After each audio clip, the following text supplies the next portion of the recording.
Kwetu chapa kazi na umahiri. Wasichana na wanawake 2025 tumailishe haki, usawa na uwezeshaji.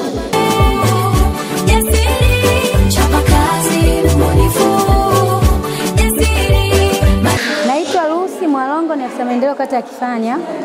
Kwenye kuadhimisha maadhimisho ya siku ya mwanamke, tumepata elimu ya ujasiriamali ambao wanawake wamejifunza utengenezaji wa vikapo, batiki, utengenezaji wa sabuni na bidhaa mbalimbali, ambazo hizo zinaenda kuwasaidia wanaacha kuwa wategemezi, wanakuwa na miradi yao ambayo itawasaidia katika kujikimu kwenye maisha.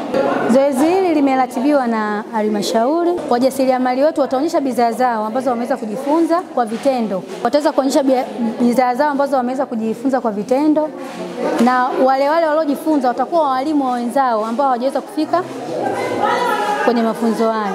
Elimu hii itakuwa na muendelezo kwa sababu watu wamejitoa. Mara ya kwanza walikuwa wanashindwa kwenda kujifunza kwa sababu walikuwa wanatumia gharama. Lakini serikali imeamua kama kauli mbiu inavyosema kwamba tuimarishe haki, usawa na uwezeshaji.